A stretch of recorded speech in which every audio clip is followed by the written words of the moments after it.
ഈ വേനൽക്കാലത്ത് air conditioner ഇല്ലാതെ ആർക്കും ജീവിക്കാൻ കഴിയില്ല എന്ന അവസ്ഥയാണ്.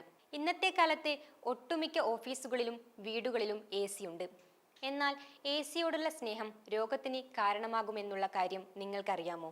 ദിവസം മുഴുവൻ AC യിലിരിക്കുന്നത് സുഖകരമായി തോന്നുമെങ്കിലും ഇത് നിങ്ങളുടെ ആരോഗ്യത്തിന് ദോഷകരമാണെന്നാണ് ആരോഗ്യ വിദഗ്ധർ വ്യക്തമാക്കുന്നത്. ഇതുമൂലം സിക്ക് ബിൽഡിംഗ് സിൻഡ്രോം ഉണ്ടാകാം. ഇത് എന്താണെന്നും അത് നിങ്ങളുടെ ആരോഗ്യത്തെ അപകടകരമാക്കുന്നത് എന്തുകൊണ്ടാണെന്നും അറിയേണ്ടത് അത്യാവശ്യമാണ്. ഇനി സിക്ക് ബിൽഡിംഗ് സിൻഡ്രോമിന്റെ ലക്ഷണങ്ങൾ എന്തൊക്കെയാണെന്ന് നോക്കാം. നിങ്ങൾക്ക് പെട്ടെന്ന് കഠിനമായ തലവേദന, വരണ്ട ചുമ, തലകറക്കം, ഛർദി, ഓക്കാനം, കണ്ണുകളിലെ ചൊറിച്ചിൽ, അല്ലെങ്കിൽ ചെയ്യുന്ന കാര്യങ്ങളിൽ ശ്രദ്ധ കേന്ദ്രീകരിക്കാനുള്ള ബുദ്ധിമുട്ട് മുതലായവ അനുഭവപ്പെടുകയാണെങ്കിൽ ഈ രോഗത്തിന്റെ ലക്ഷണങ്ങളാണ്. ഇതുമൂലം പലപ്പോഴും ക്ഷീണം അനുഭവപ്പെടാൻ തുടങ്ങും. അത്തരം സാഹചര്യങ്ങളിൽ നിങ്ങൾ AC യിൽ നിന്ന് ഇറങ്ങി ശുദ്ധവായു കൊള്ളേണ്ടതാണ്. അല്ലെങ്കിൽ ജനാലകൾ തുറന്നിടണം.